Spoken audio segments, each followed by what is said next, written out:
Tout d'abord, je suis extrêmement heureux de me retrouver avec vous.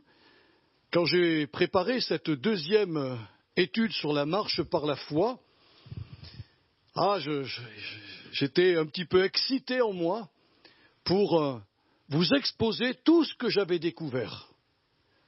Nous avons dit dans la première étude que l'homme ayant été créé à l'image de Dieu possède en lui tous les attributs d'une personnalité. Il pense, il veut, il désire, il peut se mettre en colère, etc. Mais il y a une chose importante qu'il possède et que Dieu lui a donnée, c'est la faculté de croire. C'est l'acte de placer sa confiance en quelque chose ou en quelqu'un.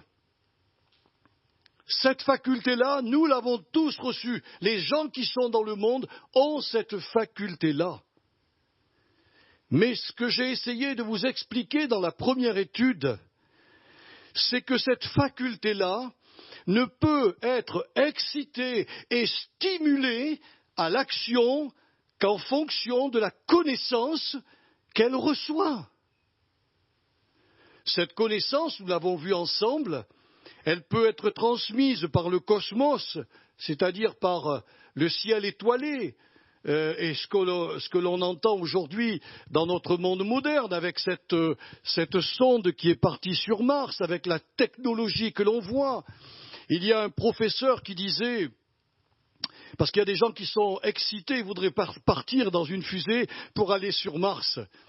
Mais il a dit, vous savez, je vais vous dire une chose, je ne veux pas vous décourager, mais quand vous êtes dans la capsule qui vous conduira sur Mars, pendant 7 mois, vous êtes dans le noir absolu. Il faut avoir la foi pour partir là-haut. Hein.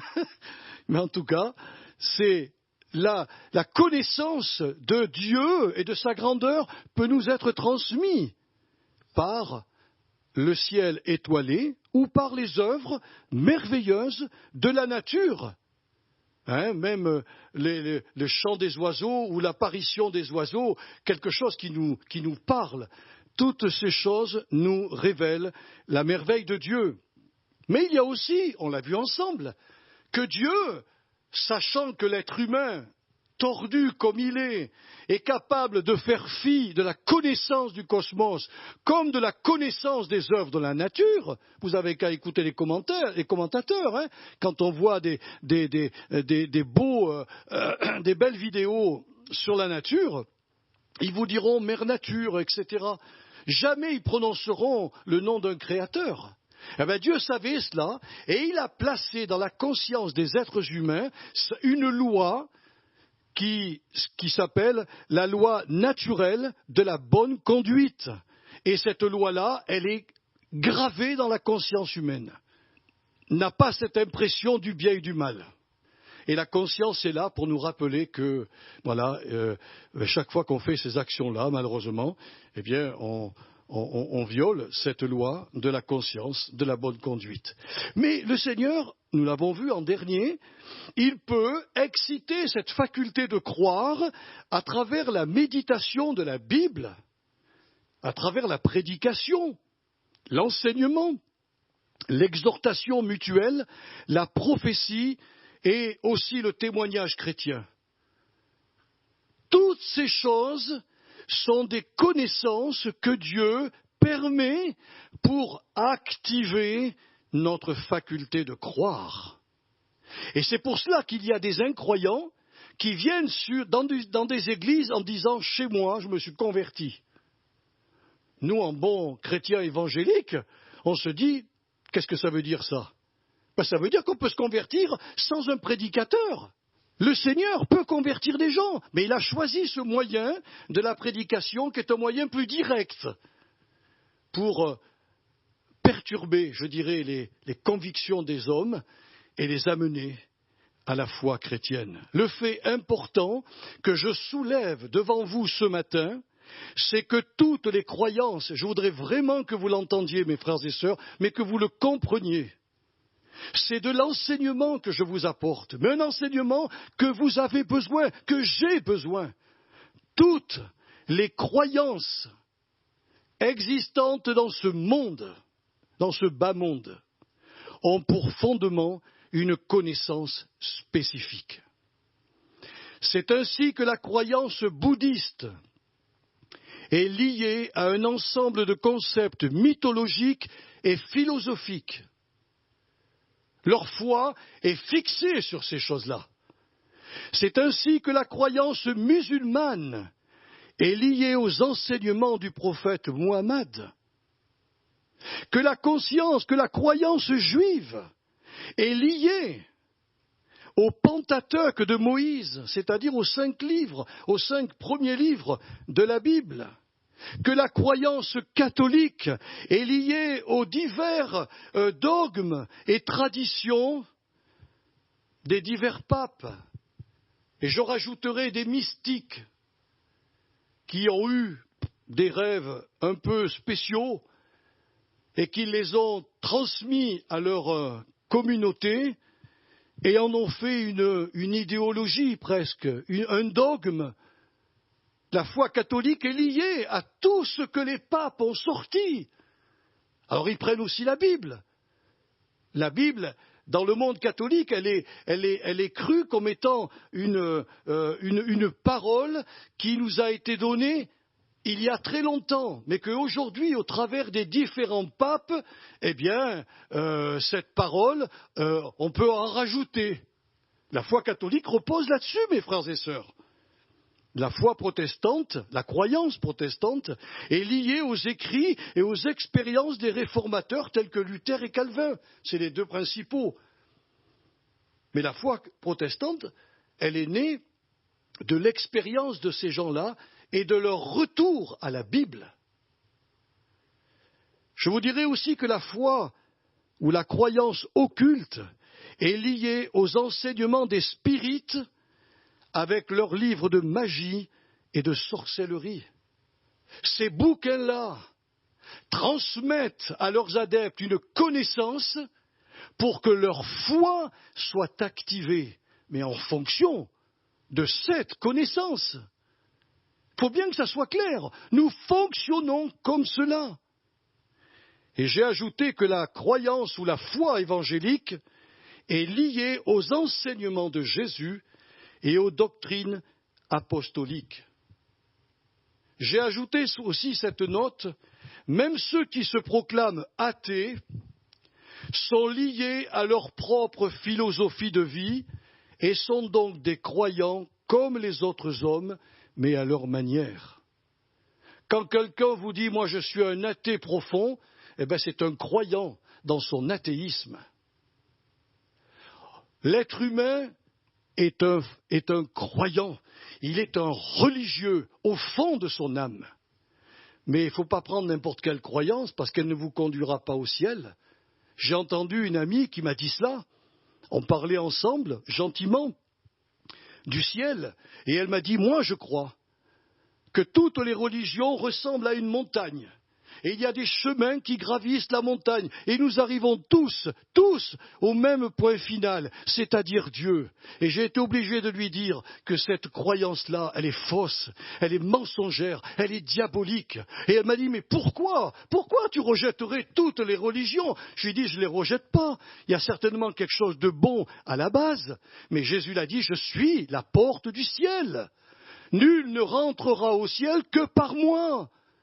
Vous pouvez faire ce que vous voulez, prendre la porte bouddhiste, la porte musulmane, la porte juive, la porte catholique, la porte protestante, la porte occulte. Vous n'entrerez pas dans le royaume éternel. J'espère que, Saint-Esprit fait comprendre cela.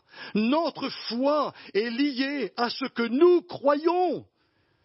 Ou plutôt, allez, soyons justes, à la connaissance que nous avons placée dans notre cœur. Parce que notre foi, elle existe dans le cœur. J'ai la faculté de croire. Mais croire en quoi? Et en qui? C'est toute là la question. Et c'est ça, c'est important, mes frères et sœurs. Mais on va le lire maintenant. On a dans Jean 16, on a 3 versets qui sont importants. Et on va les lire, et je vais faire un petit commentaire là-dessus. Quand il sera venu, dit Jésus, en parlant du Saint-Esprit, il convaincra le monde en ce qui concerne le péché, la justice et le jugement. En ce qui concerne le péché, parce qu'il ne croit pas en moi. La justice, parce que je vais au Père et que vous ne me verrez plus. Et le jugement, parce que le prince de ce monde est jugé. La foi évangélique, celle que vous manifestez aujourd'hui, ce matin, cette foi-là, elle est venue par une connaissance dans votre cœur qui a été une connaissance voulue par le Saint-Esprit. Lui seul a dû transformer notre cœur. Moi, j'avais des croyances. Elles n'étaient pas forcément justes.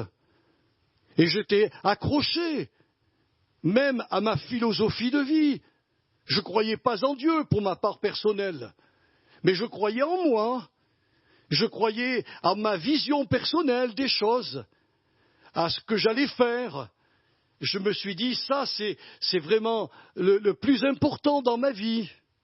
Et puis quand le Saint-Esprit m'a permis d'entendre pour la première fois la parole de Dieu, eh bien, il m'a transmis une connaissance qui venait de la croix et qui a mis à bas toutes les autres croyances. Et il n'y a pas un homme, pas un prédicateur, pas un chrétien capable de faire ça. Seul le Saint-Esprit a la force de nous donner cette connaissance, de nous convaincre. C'est ça, il vous convaincra. Alors j'ai cherché un peu ce que voulait dire le mot convaincre. Ce mot, elegko en grec, est un terme qui appartient au langage judiciaire. Et il montre comment l'Esprit de Jésus va manier avec efficacité les armes de la vérité pour réfuter dans le cœur d'un homme qui entend la prédication de la croix toutes ces fausses croyances. C'est lui qui va réfuter cela. Il arrive devant le tribunal de notre cœur et là, il a des arguments tellement valables. Moi, il a su me convaincre. Mais non, mais vous ne pouvez pas vous imaginer, je suis rentré païen, je suis sorti chrétien. Dans cette petite salle. J'avais 23 ou 24 ans. Je suis allé dans une église pour faire plaisir à une mamie qui m'avait rencontré à la sécurité sociale, qui connaissait ma maman et qui m'a dit « Oh, on prie pour vous, on connaît votre malheur ». J'étais un épileptique, j'avais perdu mon emploi et j'étais vraiment malheureux. J'étais marié avec des enfants déjà. Je suis rentré dans cette petite salle pour faire plaisir à cette mamie. Je suis ressorti chrétien. Qui a fait cette œuvre? Qui? Le pasteur qui était sur l'estrade? Non, Dieu s'en est servi comme étant un outil de bénédiction et de vérité. Mais l'Esprit Saint qui travaillait derrière son message est venu mettre à bas toutes mes croyances. Et je me suis retrouvé par terre, mes frères et sœurs. Et il m'a amené à reconnaître ma culpabilité devant le Seigneur, et bien sûr, comme il me donnait une connaissance de la croix, à saisir par ma foi l'œuvre rédemptrice que Jésus avait réalisée dans sa vie, dans sa mort et dans sa résurrection. Et je l'ai cru. Je n'ai pas eu d'autre connaissance que ça.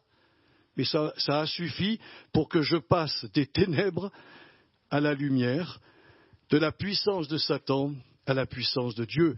Convaincre, c'est donc créer dans le cœur d'un pécheur l'évidence morale qui se trompe en persistant dans sa fausse croyance et donc en persistant dans son incrédulité. Je vais vous parler tout à l'heure de l'incrédulité, très important. Voyez comment le Saint-Esprit a su convaincre tous les habitants de Ninive à fuir le jugement divin. La Bible nous parle qu'il y avait cette capitale à l'époque qui était une des capitales les plus importantes du monde civilisé de l'époque. Et le Seigneur va demander à Jonas d'aller dire à Ninive que dans 40 jours, il y aurait une destruction totale de toutes les personnes. Vous connaissez ce qu'a fait Jonas. Il a compris tout de suite, si Dieu l'envoie pour prêcher la condamnation, c'est qu'il a l'intention que les gens changent de comportement et se tournent vers lui. Il lui dit, Seigneur, il n'est pas question que ces pécheurs-là, tu les sauves. C'est le prophète qui a fait ça. Bon, vous connaissez son histoire. Il a fini dans le ventre d'un grand poisson. Et puis quand il était dans le ventre, c'était pas très agréable. Il a commencé à dire au Seigneur, bon, écoute, si tu veux que j'aille à Ninive, il faut que tu me sortes de ce truc-là. Et puis le grand poisson est arrivé près d'une plage, il a ouvert sa gueule, et puis il a peut-être vomi, je ne sais pas, mais en tout cas il a vomi Jonas. Jonas a dû se laver, se nettoyer, et là, tout penaud, il est parti à Ninive, et il a dit, l'Éternel, le Dieu Tout-Puissant, vous annonce que dans 40 jours, Ninive sera détruite. Et il a continué, c'est le même message qu'il a prêché. Ninive était une ville longue, très très longue, plusieurs kilomètres. Il en a fait le tour et il a prêché le message que Dieu lui a demandé de prêcher. Et ces gens-là, en entendant le message divin, petits et grands, comprirent qu'ils étaient tous des pécheurs coupables devant Dieu et qu'ils n'avaient aucune chance d'échapper à la condamnation, sinon en accordant leur confiance à ce Dieu miséricordieux et plein d'amour que leur prêchait Jonas. Parce que derrière ce message, il y avait une autre voix qui se faisait entendre dans le cœur de chaque des Ninivites. Merci mon frère. Il y avait une autre voix. Les oreilles entendaient la condamnation et la voix intérieure par le Saint-Esprit leur disait « Dieu vous aime, Dieu veut vous sauver. Revenez, repentez-vous et revenez à lui. Placez votre confiance en lui. » Ils l'ont fait. La Bible nous dit que cette ville fut épargnée de la condamnation pendant 100 ans. 1 siècle. Les autres n'ont sûrement pas dû continuer dans la repentance. Ils ont repris leur vie d'antan. Et puis, voilà, Ninive a été détruite. Voyez aussi comment le Saint-Esprit fit prendre conscience au roi David, dont on nous a parlé ce matin, qui méritait la mort devant le tribunal de Dieu. Mais ce qui est formidable dans cette histoire, c'est qu'au lieu d'être accusé ouvertement par le prophète Nathan, accusé d'adultère et de meurtre, il avait piqué la femme de son ami, et il avait tué son ami, il avait mis la totale.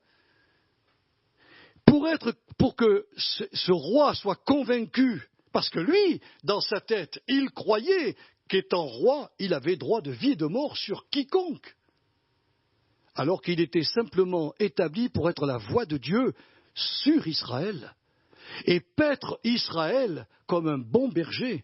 Il a mal commencé, le frère David.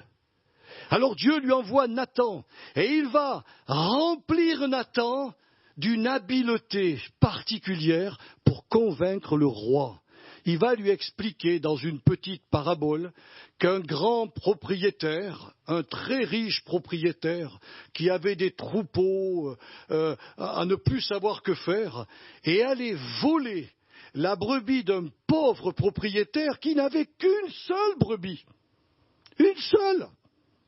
Il a été la voler, il a été la tuer et il a été la prêter pour ses amis lors d'un repas. David, qui était berger, en entendant cela, vous savez ce qu'il a dit ? Cet homme mérite la mort. Le Saint-Esprit avait réussi un tour de maître. Et Nathan lui a dit, David, c'est toi. Et là, toute la vision du mal qu'avait commis David est venue devant son cœur. Et ses croyances, ses fausses croyances, sont toutes tombées, une à une. Et il est revenu vers le Seigneur. Et il s'est converti. Et il écrira dans un psaume, et je trouve ça formidable de la part de David, j'en parlais à mon épouse, il est extraordinaire cet homme, parce qu'il n'avait pas honte, il a écrit un psaume là-dessus, que lorsqu'il se taisait, ses os se consumaient à l'intérieur de lui. Mais quand il a avoué son péché à l'Éternel son Dieu, il a été reçu en grâce, il a été pardonné, il a été lavé. Bien sûr qu'il a eu des conséquences de son acte terribles dans sa famille. Mais Dieu l'avait retrouvé en grâce et ne lui avait pas ôté son Esprit Saint. Voyez aussi comment Jésus sut manier les armes de la vérité pour convaincre une foule nombreuse qu'elle était également aussi coupable, que cette femme qu'ils avaient amenée devant lui pour la lapider parce qu'elle était prise en flagrant délit d'adultère. Que dit-il à cette foule? Que celui parmi vous qui est sans péché jette le premier la pierre contre elle. Et la Bible nous dit que tous, accusés par leur conscience, se retirèrent un à un, depuis les plus âgés jusqu'aux derniers. Le Saint-Esprit est capable de faire ce qu'un homme ne peut pas faire. Il est capable d'aller toucher un cœur qui aujourd'hui est totalement tordu, totalement perverti, totalement dans l'erreur, et basculer ce cœur pour en faire un cœur qui adore le Seigneur. Ce que je vous dis, je l'atteste par un verset de la Bible, un passage de la Bible. Voyez comment Saul de Tarse, qui est devenu le futur apôtre Paul, comment le Saint-Esprit a su le convaincre de son incrédulité pour embrasser la foi évangélique. Alors qu'il était en chemin pour Damas, en vue de persécuter les chrétiens, il fut précipité hors de sa monture, frappé de cécité physique et reçut dans sa conscience la lumière spirituelle qui lui prouva que les chrétiens qu'il persécutait faisaient partie du corps du Christ et que le christianisme qu'il cherchait à détruire était bien la voie de la vérité. Qui a fait cela? Qui a pu réaliser ce prodige? Jésus par son esprit. C'est pour cela que j'insiste. Si vous avez la foi évangélique, je pense que vous l'avez parce que vous avez la connaissance de la Bible, au moins la connaissance du salut, de l'œuvre rédemptrice de Jésus. Un jour, il y a une dame qui a parlé à un serviteur de Dieu dans un avion, et elle lui a dit qu'elle s'était convertie à Jésus en écoutant une émission où le prédicateur disait: vous voulez vous convertir et rencontrer Jésus, il n'y a rien de plus facile. Téléphonez-lui et dites-lui: Jésus, ok, je t'accepte comme sauveur. Et cette femme lui a dit: voilà, je suis devenue chrétienne comme ça. Ce prédicateur lui a dit: madame, asseyez-vous, je vais vous parler, vous avez une fausse foi. Vous n'êtes pas convertie. Elle lui dit: mais si, j'ai accepté Jésus. Il a dit: non, vous n'êtes pas converti. Vous ne vous êtes pas repenti de votre vie passée. Vous n'avez pas compris que celui qui est monté à la croix a pris votre vie passée et l'a clouée sur la croix. Aujourd'hui, il n'entoure le chrétien que dans sa vie nouvelle. Le vieil homme, il n'en veut plus. C'est pour cela que la Bible nous dit que nous avons été crucifiés avec lui et que ce vieil homme, Jésus ne peut plus le voir. Mais voilà, mes frères et sœurs, il y a une chose importante que vous devez savoir dans cette étude. C'est que nous devons tous faire face à l'incrédulité. Alors je suis obligé de vous dire la vérité.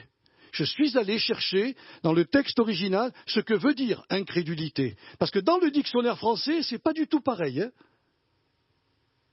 Dans le dictionnaire français, ils vous diront l'incrédulité, c'est une absence totale de foi. Le grec me dit que apistia, qui est le mot grec pour incrédulité, c'est le refus délibéré de ne pas accorder sa confiance au Seigneur Jésus-Christ et de le prendre comme sauveur et Seigneur de notre vie. Quand un païen entend la croix par votre témoignage, par une prédication, par un CD, peu importe, si vous lui dites après, maintenant, qu'est-ce que tu veux faire? Est-ce que vraiment après avoir reçu cette connaissance, est-ce que tu mets ta foi pour bouger et aller vers Jésus? Si vous y répondez, non, non, je verrai plus tard, il n'est pas sauvé.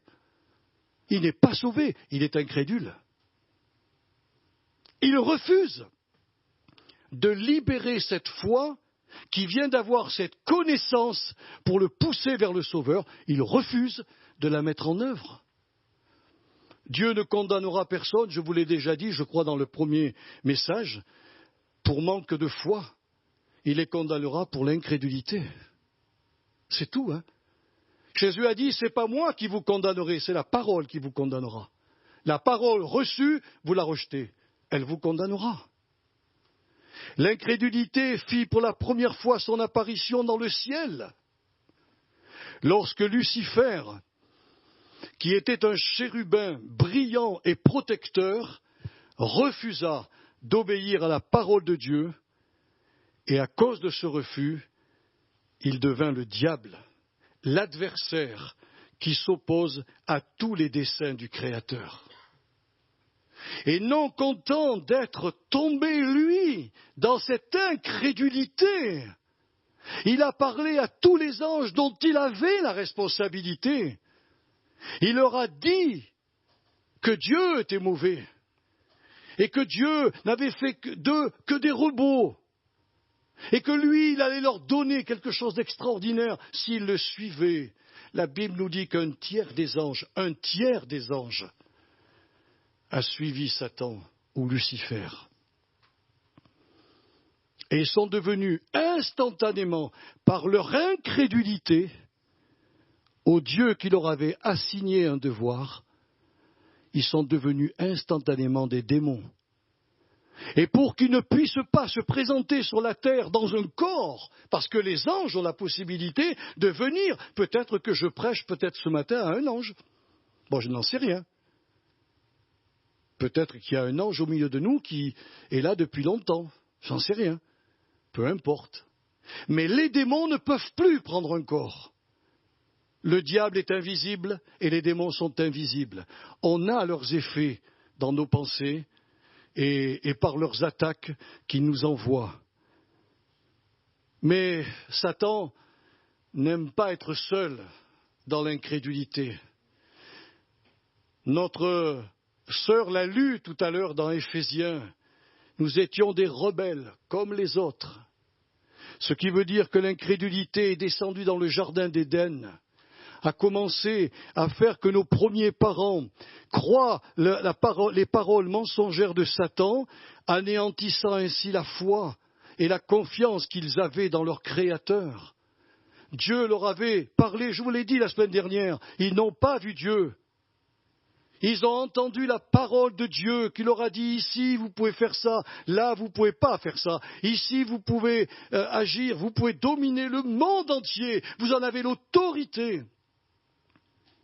Et ils ont marché sur leur foi, sur cette connaissance biblique, et ils ont marché par la foi sur la parole de Dieu. Vous comprenez ce que j'essaye de vous inculquer?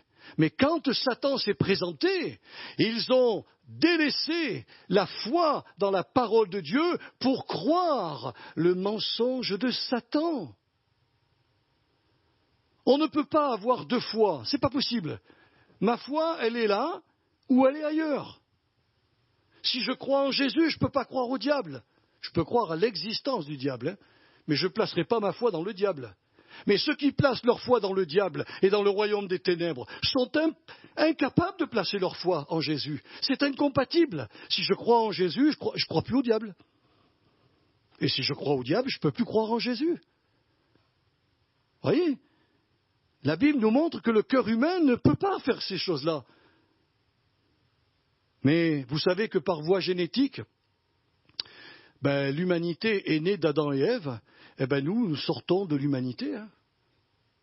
Et puis nous avons une tendance à l'incrédulité. Je vais simplement vous dire, je ne fais pas de jugement sur personne. Croyez-moi, quand je suis sur la chair, je ne vise personne.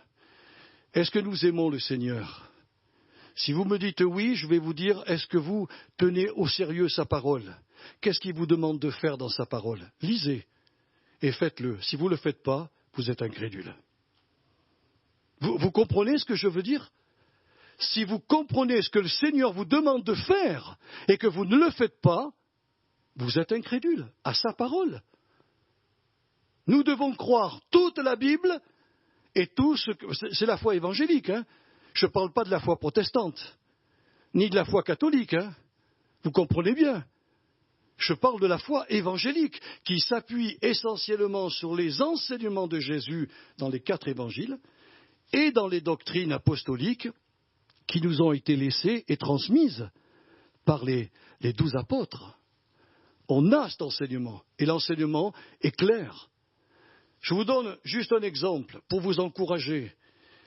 Quand l'Église est née, vous savez le premier verset qui est employé? Et ils furent assidus à quoi? Est-ce qu'ils furent assidus à la communion fraternelle? Oui. À l'amour des frères et sœurs? Oui. Aux prières? Oui. À la Sainte Seine? Oui. Mais le premier point, ils furent assidus à l'enseignement des apôtres. Pourquoi?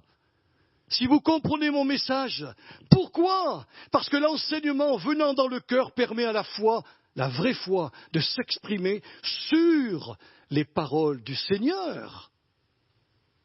C'est pour ça que je vous invite à lire et à relire la Bible et de prendre au sérieux les messages que je vous apporte. Normalement, tout message qu'on apporte devrait être mis en pratique par les chrétiens. Quand l'apôtre Paul écrivait ses lettres, il écrivait ses lettres en 2 parties. La première partie était doctrinale, la deuxième était pratique. Pourquoi, mes frères et sœurs?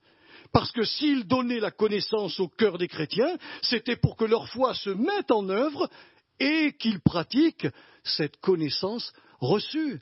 Si vous me croyez ce matin, tout au moins si vous croyez le Saint-Esprit qui parle au travers de ma bouche, mes frères et sœurs, votre vie va être révolutionnée. Ce ne sera plus la vieille femme ni le vieil homme qui va vous gouverner, mais c'est l'Esprit au travers de la personne nouvelle. Vous ne serez plus manipulé ni par la famille, ni par les enfants, ni par les chrétiens, ni par les pasteurs. Vous ne serez pas manipulé comme cela. Vous dépendrez du Saint-Esprit qui vous parlera et en accord avec ce qui est écrit. Jésus a dit au sujet du Saint-Esprit, il vous rappellera toutes choses. Il vous enseignera des choses nouvelles tout en vous rappelant ce qui a été écrit dans l'Ancien Testament ou par moi-même, dit Jésus, quand j'étais au milieu de vous. Quand vous recevez une direction spirituelle, si vous dites c'est vraiment Dieu qui m'a demandé de faire ça, contrôlez dans la Bible. Si ça ne se trouve pas dans la Bible ou si c'est contraire aux enseignements des apôtres, vous avez entendu votre propre tête. Je ne veux pas dire que vous avez entendu un démon, mais au moins votre propre raisonnement. Je ne m'appartiens plus à moi-même. Vous ne vous appartenez plus à vous-même. Vous appartenez à celui qui est mort et ressuscité. Donc vous n'avez plus la liberté de faire comme vous faisiez avant. Et aujourd'hui, dans notre christianisme moderne, on trouve cela. On retrouve dans l'église évangélique moderne des gens qui font comme à l'église catholique. Comme à l'église catholique. Je vais dans les rassemblements au jour des fêtes. On redevient religieux. Et après on dit, Seigneur, pourquoi tu n'agis pas au milieu de nous? Mais comment voulez-vous qu'il agisse s'il ne trouve pas les chrétiens prêts à travailler pour lui, prêts à se lever pour travailler? Quoi qu'en disent les voisins, quoi qu'en disent notre famille, nos amis, nous le servons lui, et lui nous servira dans nos familles et tout. Est-ce que je vous dis la vérité, mes frères et sœurs? Oui, nous devons vraiment faire attention. On va lire un dernier passage avant que je m'arrête ce matin. C'est dans Hébreux chapitre 3. On a 2 versets à lire. Ils sont très courts, mais vous allez comprendre pourquoi je vous ai parlé de l'incrédulité et de son pouvoir. Et contre qui Dieu fut-il irrité pendant 40 ans, sinon contre ceux qui péchèrent et dont les cadavres tombèrent dans le désert? Et à qui jura-t-il qui n'entrerait pas dans son repos, sinon à ceux qui avaient désobéi. Ainsi, voyons-nous qu'ils ne purent y rentrer à cause de leur incrédulité. Vous avez vu ce que nous avons lu là? Vous avez fait attention, l'incrédulité est égale à la désobéissance. C'est vrai ou pas vrai? Vous l'avez lu, il parle de qui?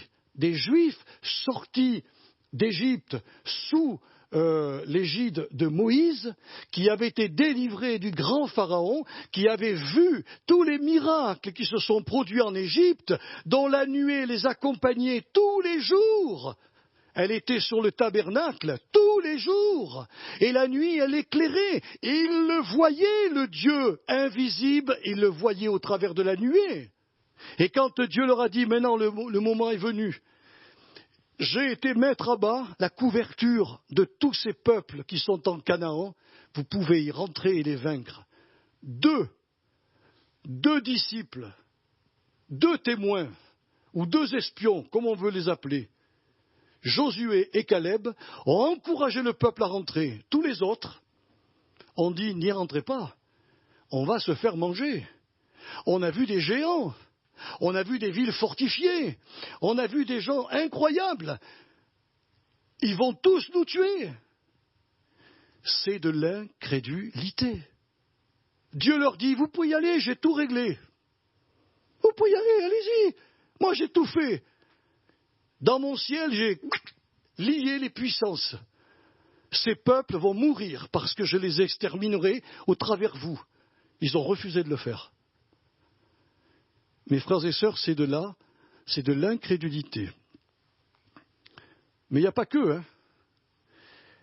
Les disciples, après la résurrection, ont entendu des femmes venir leur dire « il est ressuscité ». Ces gros machos ont commencé à dire « vous les paroles de femmes, on sait ce que c'est ». C'est terrible, mais ça n'a pas changé d'ailleurs. On est toujours comme ça. Oh, c'est une femme, alors, évidemment. Ils se sont enfermés dans une pièce à double tour. Ils ont peut-être cloué les volets par peur des Juifs. Ils se sont dit, ils ont tué notre Messie. S'ils nous prennent, alors là, on est complètement cuit. Et voilà que le Sauveur rentre à travers les murs et leur dire la paix soit avec vous. Et vous savez ce qui est écrit? Il leur reprocha leur incrédulité. Il leur reprocha aussi la dureté de leur cœur, ce qui signifie en grec leur obstination à ne pas croire le témoignage de Marie de Magdala, ainsi que les 2 disciples d'Emmaüs qui étaient revenus de leur ville pour annoncer aux disciples qu'il était ressuscité. Vous conviendrez avec moi que les futurs apôtres avaient déjà la foi en Jésus, mais qu'ils laissèrent la peur des Juifs dominer sur leur esprit et court-circuiter la foi qu'ils avaient à cause de leur incrédulité. L'incrédulité, ce n'est pas une absence totale de foi. C'est un refus de libérer cette foi, cette connaissance que j'ai reçue, de la libérer par ma foi personnelle, ma confiance, pour agir selon ce que Dieu me demande. Regardez encore cette parole que Dieu adressa à son peuple par la bouche d'Osée le prophète. Voilà ce qu'il dira dans Osée 4, ceux qui prennent des notes, Osée 4, versets 1 à 19. Il dira « Mon peuple est détruit parce qu'il lui manque la connaissance ». Et il va rajouter « Puisque tu as rejeté la connaissance, je te rejetterai, tu seras dépouillé de mon sacerdoce.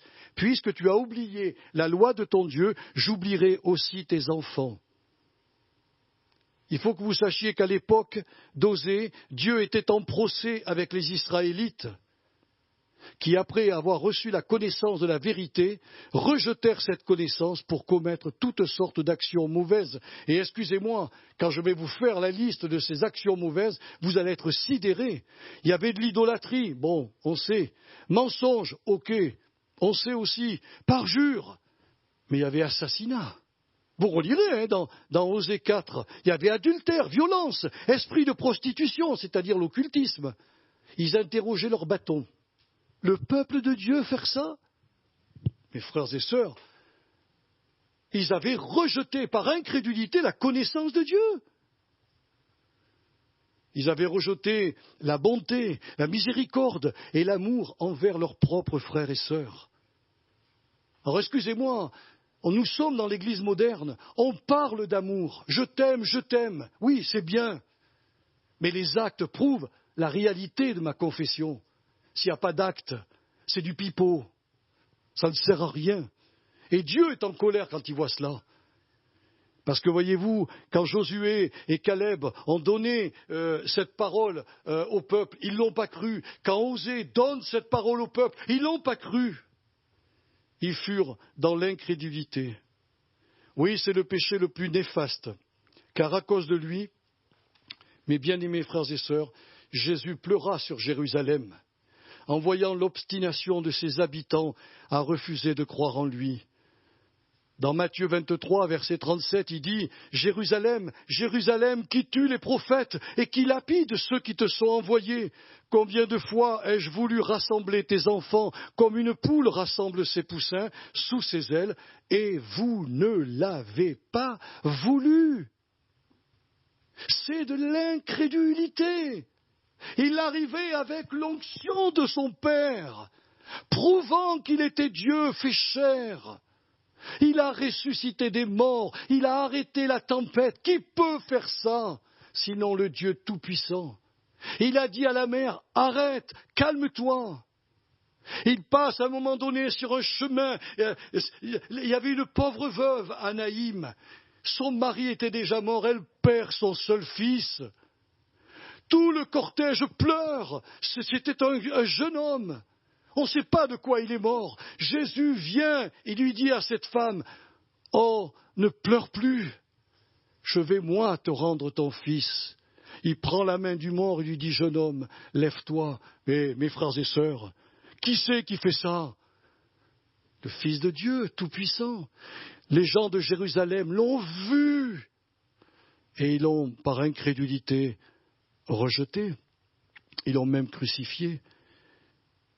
C'est encore par incrédulité que Jésus est empêché, aujourd'hui comme il l'était, nous dit Marc au chapitre 6, versets 4 à 6, empêché de faire des miracles qu'il voulait faire. Ah oui, même dans nos églises actuelles, au XXIe siècle, Jésus a les bras chargés de miracles pour nous et il trouve malheureusement trop d'incrédulité parmi les chrétiens. Il ne peut pas donner ce qu'il voudrait, comme il ne pouvait pas le faire à l'époque dans sa propre patrie. Pourtant, ils avaient vu. Alors je termine par cette phrase.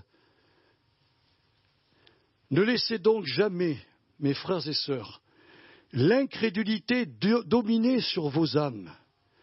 Car si vous lui donnez la main d'association, l'incrédulité produira des effets désastreux sur votre propre vie, premièrement, sur votre foyer, votre couple, sur vos familles, sur vos enfants, comme sur l'ensemble de vos activités professionnelles. L'incrédulité est la pire des choses que Jésus rencontre. Il n'est pas mort pour l'incrédulité, il est mort pour tous les autres péchés, mais pas pour l'incrédulité. Parce que l'incrédulité est le seul péché qui nous conduit en enfer. Par contre, quand on avoue notre incrédulité, il nous pardonne. Oui, le Seigneur est formidable. Mais il y a aujourd'hui des gens dans le monde qui sont incrédules, et je ne voudrais pas, et je ne souhaite pas que dans nos églises, l'incrédulité rentre insidieusement et que l'on s'habitue à ne plus voir agir le Dieu d'amour et de Tout-Puissant au milieu de nous, en se trouvant mille excuses.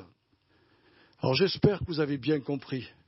Je prends mon temps pour vous expliquer que la foi que vous avez depuis votre naissance est activée par une connaissance.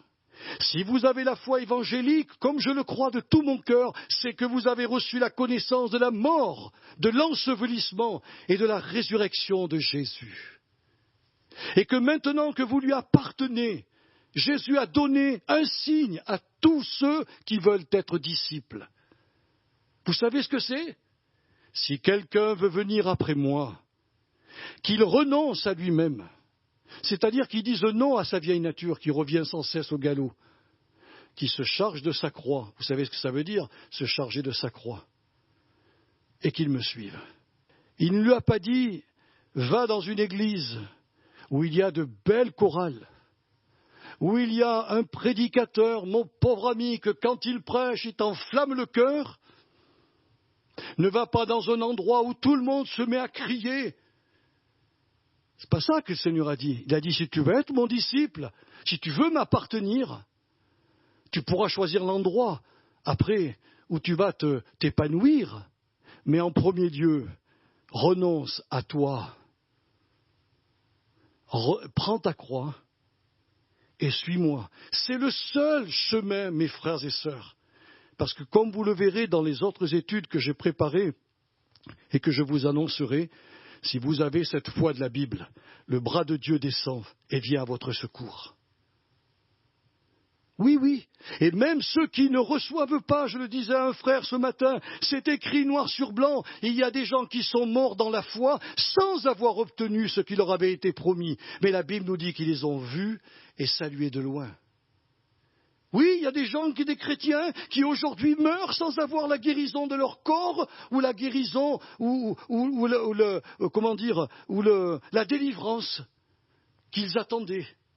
Mais ils les ont vus de loin. Ce qui veut dire que pour eux, la mort n'était pas un problème. Même s'ils ne les recevaient pas ici, ils savaient que Dieu allait, même après leur mort, continuer d'agir et de toucher leurs bien-aimés qu'ils ont sur le cœur. Il y avait dans une ville un pasteur un ancien, qui était fidèle à son église. Et puis quand il est mort, ils ont trouvé chez lui un carnet. Et dans ce carnet, il y avait des centaines et des centaines de noms. Et ils étaient tous barrés, et il n'y avait qu'un nom qui n'était pas barré.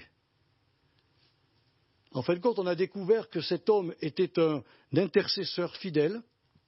Et toutes les personnes pour qui il priait, qui se sont converties, il rayait à chaque fois.